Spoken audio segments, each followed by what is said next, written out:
I'm going to read a little bit from my novel. At the back it says, blah, blah, blah, blah, lyricism that speaks to Joan Crate's background as a poet. So I thought, okay, I'll find some lyrical bits in here. So, shouldn't be hard. Actually, it was harder than I thought. But I did find one part. So I'll just tell you briefly about the book, even though the part I'm reading is fairly short. So it takes place, 2/3 of it is actually a residential school. It was, the school itself was one that my dad taught at much later when it wasn't a residential school, when it was owned by Siksika Nation. But even still, it was hard for people who had gone to it as a residential school to go there to take courses. But that was actually the architecture I used, and then I moved it down south. I talked to a lot of people that had been at residential schools. None of my family went. Métis people usually didn't go. But it was, it's been a long journey with this book because there's a lot of research, a lot of painful research. But also I've got two voices, and the other voice is the Mother Superior that runs the school, the Mother General. The Oblates actually ran the schools, but when it came to really doing the work and having the control, sometimes it was someone else. And so it's written in those two voices. And 2/3 of the book take place in the school. There's ghosts in the school, there's murder, there's love, there's abuse, there's lots of things going on in this book. But at the end of it, Rosemary Whitewater, who has been kind of retained at the school because there's been deaths in her family, so she isn't kind of allowed to go home, which did happen. I found some cases where that did happen. And she's sent to work in this parish for 3 months before she believes she is going to go off and join the Mother House and become a nun. But she's in this town, and everything is so different there.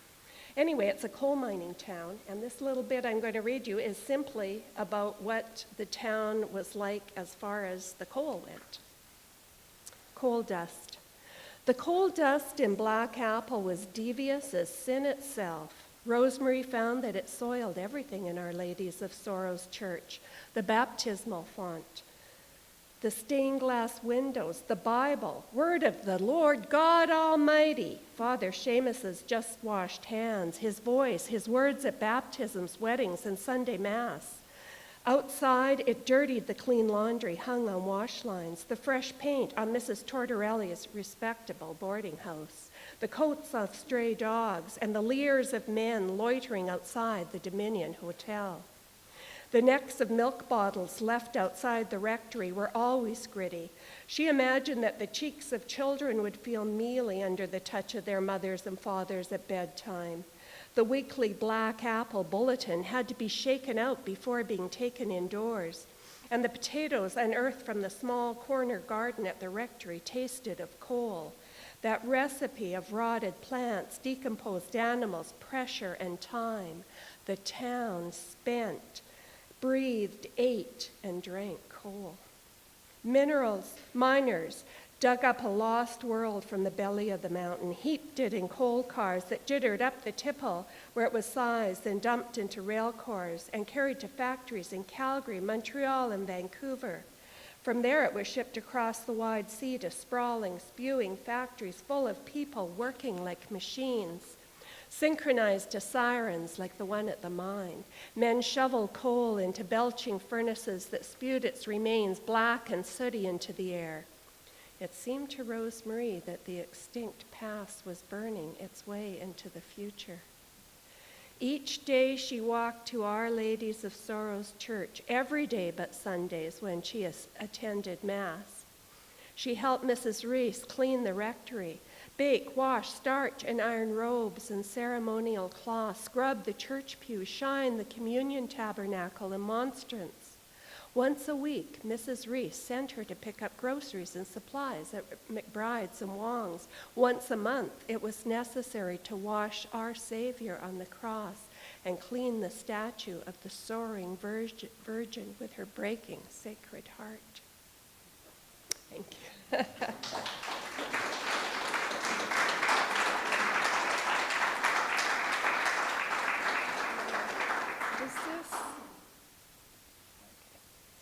Okay, I'm going to start with my first poetry book, Pale is Real Lady. So this is actually about, most of it is about Pauline Johnson, Poems for Pauline Johnson. When I wrote it, it was actually, she was out of favor at the time, and I always liked her a lot because a lot of her writing is really, for her time, quite feminist and quite, she's very proud of her Mohawk culture as well, but she was seen as,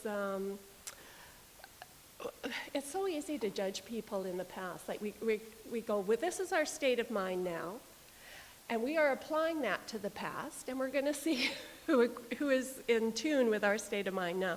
It's so easy to do that, and I felt that's what was happening with her because she was sort of labeled as kind of an Uncle Tom, Aunt Tomahawk figure, and that really wasn't the case. But anyway, now she's in favor again, so so that doesn't matter, I guess. But so that most of this is about her. And when you look into another life, there's always similarities. Now there's differences too, but the more you research, I think the more you find out about them. And when there are similarities, they kind of connect with you. So this is just the preface of the book. Prairie Greyhound. She traveled the Greyhound a lot because she went around performing and reciting her poetry and dancing and performing. She was a performance poet. She was a spoken word poet. Prairie Greyhound. 2 a.m., traveling south from Prince Albert on the Greyhound, I press against the window. The man slumped beside me smells of dirty socks, and he snores. It's dark.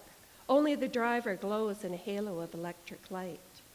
On the other side of the window, the trees will be growing thinner, more stunted. Huddles of green are replaced by frozen fields, paler than winter yolks, colder, the color of Charles Wirtz's hair. Pauline, you are with me. Your face stares through the bus window, and I no longer know where I end and you begin. He was your second lover, Charles Wirtz. Your second Charles. You were left by both. Did you confuse him with the first Charles who left you? Absences with the same name? Dual shadows bruising your thoughts, always there, always gone, always aching. Emily Pauline Johnson, Mohawk princess, the chief's youngest daughter, poet, patriot, author, actor, lover, spinster, lonely. With your audience as friends and admirers, your partner, J. Walter McRae, your white Quaker mother, your half-blood siblings, Eva, Alan, and Henry, lonely still. Half-blood was your word, preferable to half-breed, half this and half that. Tonight on this bus, I am half me and half you. Your mother insisted you be schooled white, taught her spotless manners. Yet it was the modeled history of your father's people you recited, his pride you adopted, your grandfather's Indian name, Tekihanwiki, you took. Hey, squaw, they called from the foot of the stage. These relics were not enough to protect you from voices in the dark. From Chief Joe Capilano, you learned the Squamish legends, translated them into English. Some say you altered them because you didn't understand his language, were forced to converse in stilted Chinook. Others say you wanted to make the legends acceptable to your white audience. He was your friend, you say. I reach for your face, scratch glass. How I would have loved to see you perform your war whoops, your buckskin and pelts, your scalp, inherited from your grandfather, swinging from your waist, your father's hunting knife, and the taffeta as well, the exquisite gowns you wore in London parlors, the satin shoes, the plumes and curled hair. I've seen photographs and often wondered how you managed the change in the space of a 15-minute intermission. Hey, babe, someone calls from the back of the bus. I can make out the gleams of a bottle, jittering liquid, a thick hand. It's still difficult for women to travel alone at night. In the window, you watch me. Squaw, they called on the bus, the train. Yeah, I mean you. My eyes stare from the inside of the bus outside, from the outside in, peering from dark to darkness.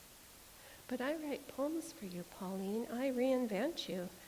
It's not your words I want, your books of verse, your stories and legends. It's the sounds of your voice, your breath cool on my cheek, your insistent geniality, your travel, your toughness, your pretense, and your loneliness, your stretched thin days, desolation, illness, suffering, your death. Under headlights, a thin white tongue unravels the night. A face shifts. It's either you or me, Pauline.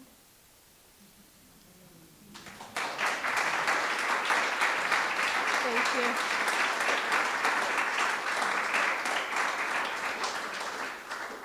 This is a poem about her mother, and her mother was Quaker, and she was very prayant, but she was very much in love with her husband too, and this is it's about a photograph that was taken of her mother. A young woman in the kitchen, her face bitten with guilt. She's making bread, and her white Quaker hands shape prayers in the dough, spill halos of flour through window light. Someone has come to take her picture. She squeezes daydreams from the nights he touched her, and all her blood thawed. Tiny ice splinters melt her eyes, peel her paper face. Her breasts are hills of snow smeared with his love chant, faint red splatters at the border of the print. She wipes her mouth with white dust fingers, tastes raw meat. The shutter falls. She keeps the framed photograph under her mattress and will not bring it out. It's as if she knows the frozen kitchen, the airborne flour, the gray sphere of dough cannot hide the secret white fluttering of her hands, angel wings over his dark back.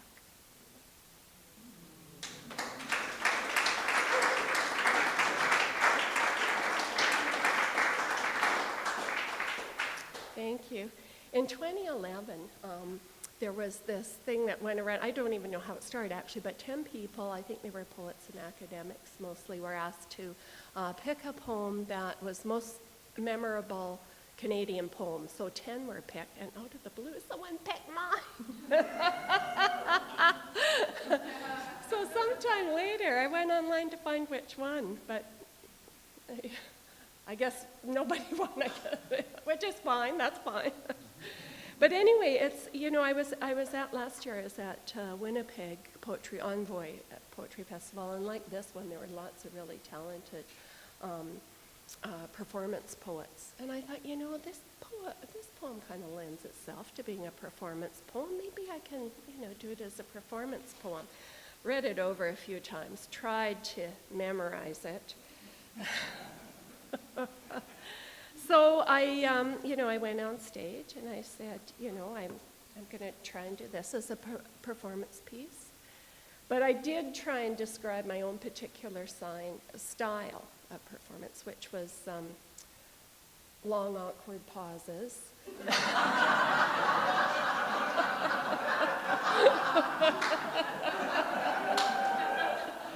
I have certain gestures. Some people have them. Mine were stumbling over words is a particular style I like to. Yes. I'm going to read it today, needless to say. So this one isn't really about Pauline Johnson. It's sort of like a metaphor. It'll be easier if I say that. I am a prophet. These words I speak have been given me by angels. Moon-faced, they fall into sight at night and spread wings of pine needles through my skin. Stories appear down my arms, across my legs. They wind my waist in red halos. I have been chosen by Tai to tell of the beginning. My flesh is a series of writhing tablets. Let me show it to you. I will dance without veils. My body is a voice. Listen.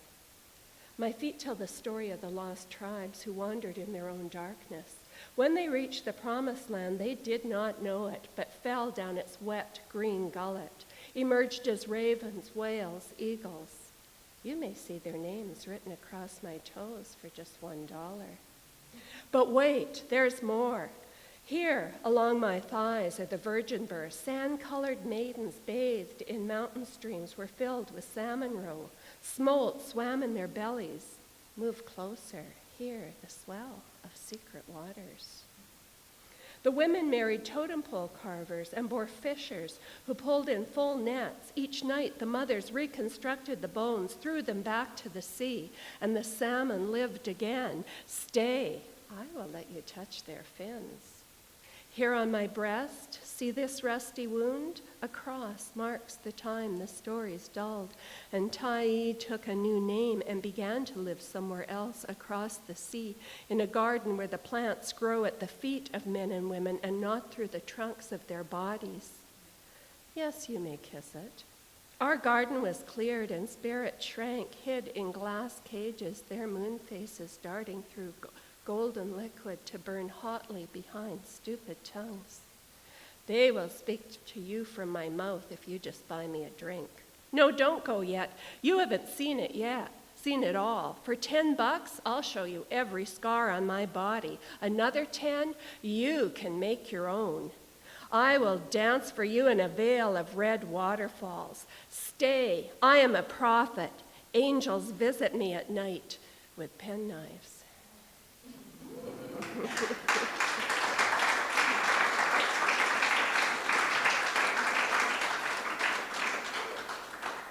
Thank you. I'm going to go to my second book. It's called Foreign Homes, and that works in a number of ways in this one. I'll start with a poem about a girl I used to know, and my family moved around all the time, and so you never know what happened to people. But sometimes I would wonder about this girl, because we were best friends for a couple of years, and then she got really tough. And anyway, it's called Flashback.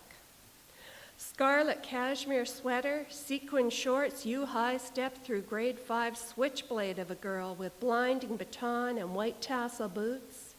You could hold your breath underwater longer than anyone in our brief world, passed out in 8 feet just to prove it. Tanned as leather, cartwheeling down Main Street, sinking through jittery water, cat fights, lemon gin, shoplifting your dad's gun. Just as tough as they come, my mom said. By grade 7, still straight as a sharp stick, you hung out with boys behind the park hedge, chain smoke cursed and fucked through the raw red night, bragged you were gonna quit school. Grade 9 cut a fine figure and the shortest, tightest grad dress in home ec history. Slam of the principal's door, your books flopping against lockers, butt pitched in the hall garbage can clanging when you left. So what ever happened to you? What whippet-bodied boy eating up the track on sports day is your kid? What tattooed girl pacing the 7-Eleven parking lot, one eye full of search, the other blind resignation? What landlord do you owe 2 months' rent?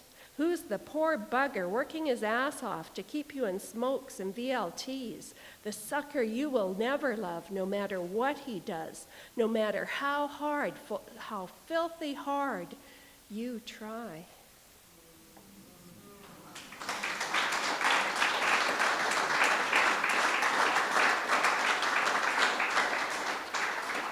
Thank you. I'm going to read a love poem to my first husband, you who have disappeared. Pock my dreams with disease, pound hope into headache night after day.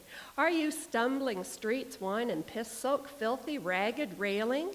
We who have given up on you, who you've given up because we demanded you sober up before dropping by. Remember our names when you beg for money. Take a bath before sleeping in our beds. Want to know where and if you are. Forgive us our vanities, lists of priorities, personal hygiene products, credit cards, calendars. We don't have your addictions to diminish itch, desire, dark visions, or wincing guilt. On our desk, living room walls, we continue to frame facsimiles of ourselves. You disdain. Look at them often to remind us who we are supposed to be. You've descended dark alleys in decency, ascended the egotism of identity, godlike in your veil of filth.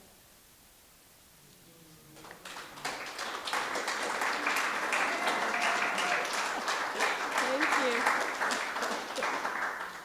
So I'm going to read a different kind of love poem now. This one's called Foreign Homes. It's to my second husband, who is actually an immigrant, and that's how I came up with Foreign Homes. So for some people, home, it becomes a place that is changed and isn't home anymore. For some people, it's a new place you have to make home. And for some, it's a lost home. So I've kind of played with all those, but this is Foreign Homes. The land I love is foreign. I linger in orchards of figs, dates, olives, carob. You pick each fruit, offer them with words I can't understand, spoken in a familiar voice. Khudi, Habibti. Beneath my lips, your heart explodes, explodes, explodes. We swim in the Mediterranean, play hearts in a bombed-out basement in Beirut. Down winding roads I lose my way, stumble on a trail of cigarette burns partially obscured in black hair. Now I know where to find your scars, give them names and causes. A chance fall while stealing almonds, a childhood fight, barbed wire, half-hearted torture. But you will not discuss them, refuse to heal, refuse to mourn. I silently draw you into me, wash your wounds in cool, clean daylight.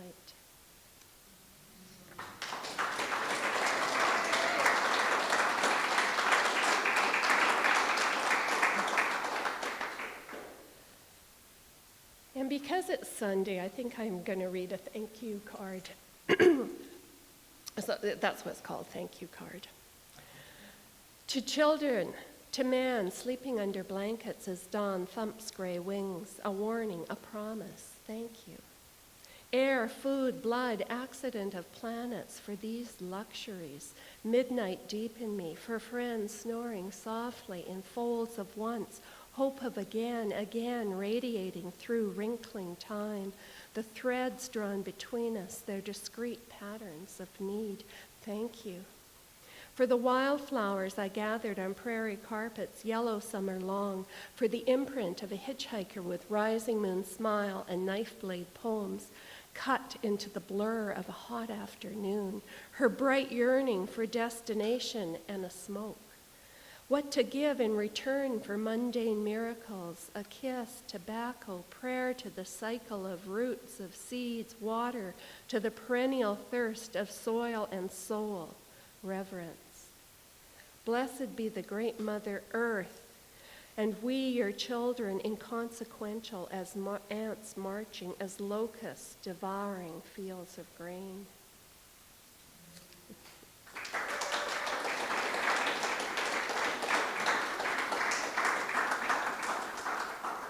Thank you. So this is my last poetry book, but if I get invited to Durham again, I promise I'm going to write another one. I promise I will. No pressure. Yeah, no pressure. None at all. This one's called Suburban Legends. It's kind of about our relationship with story and fairy tales and folk tales from all around the world. Now, some are kind of picked out by Disney, and I think it's because they can probably sell a lot of products if they pick this one.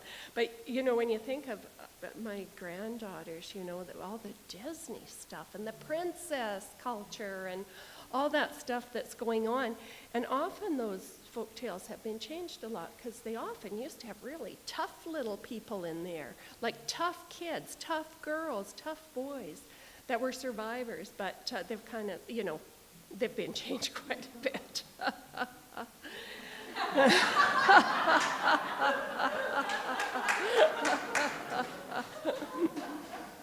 Anyway, I started writing this. This is mostly about Snow White. And I had a fall on the ice, and somehow I met Snow White that way.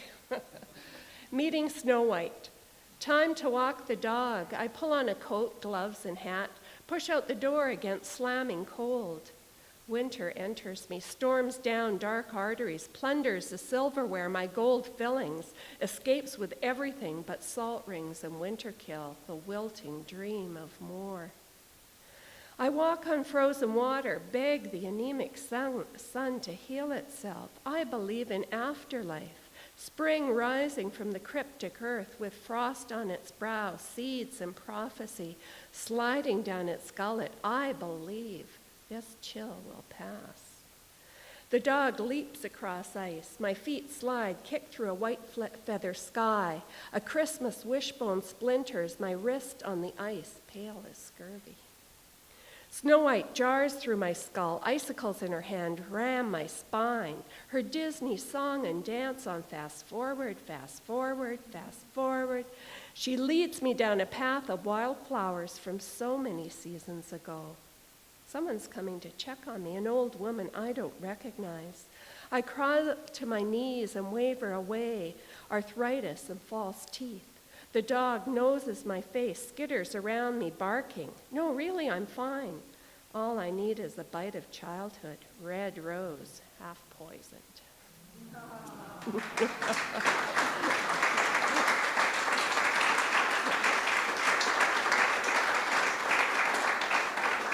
Thank you. This one's called Mining the Darkness.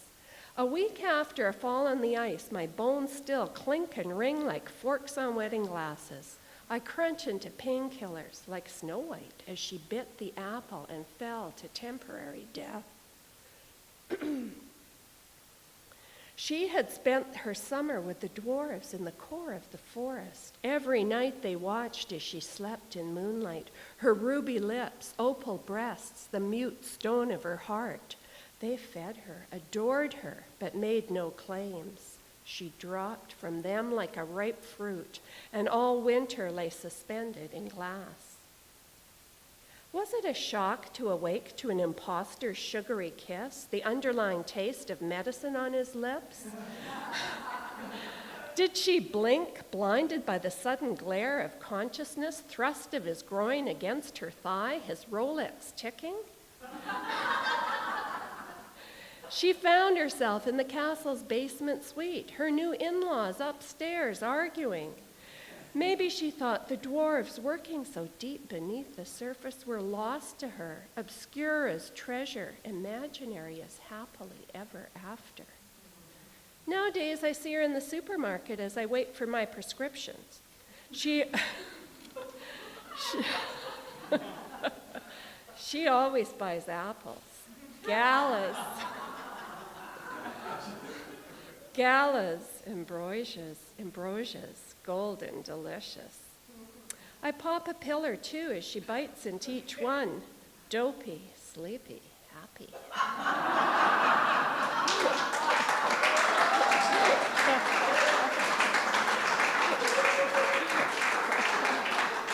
Thank you. I'm going to read the last one here, and then I'll just read one more. This one's called In Season. He fixes the tent trailer while I wash clothes in a bucket and hang them to dry on spruce boughs. Gulping cold beer, we stare down this long summer day with its never-leave light and temperatures of with you always. We recall the sun's wild yellow hair spilling over the quick movements we once made. Now we make them languidly, out of habit. Midday heat turns me inside out, rupture, gallstones, an anniversary diamond, this glittering string of wounds and expectation. We feed ourselves to the lake, sink into its indigo appetite and wild climates. Our bodies fray to wave, fish, rock, sand, broken and held in a liquid galaxy. Don't let us go. Some nights we pluck strings from the instruments of memory, trembling greens and wailing blues, our clear misgivings. In the lamplight, old promises murmur. He strokes my hand, his touch still hungry as the hunter's moon scraping at our window. August sways sad and gorgeous with doe eyes and cloying perfume. When we're not looking, it clings, fastening red nails and yellow teeth in our flesh. Too soon, it slips from us. We pack suitcases of heat, fruit, and abandon. Look at me. Remember me this way, happy, gray, and golden. Snow White, it's time to reconcile with our injuries and questionable decisions. It's in the dark season, dear one, the late dreams and revisions.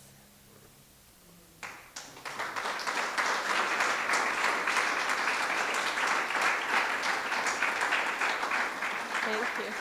I've got just one more, and it's a real healing poem. It's about, I'll read it to you. I crave it, especially at night when I can't sleep.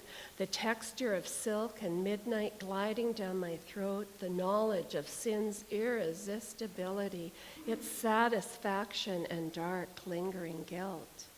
At its best, it's all sensation. A river of warm moonlight, lick of moist wind on skin. I take it in my mouth, let it speak to the lost places of my body, a prayer to the flesh from the tongue. At worst, it's a quick fix on the kitchen counter, pajamas smeared, overdose and nausea, taste buds raw, another need I don't need. I buy it in the bulk section of Superstore, Calibo chocolate.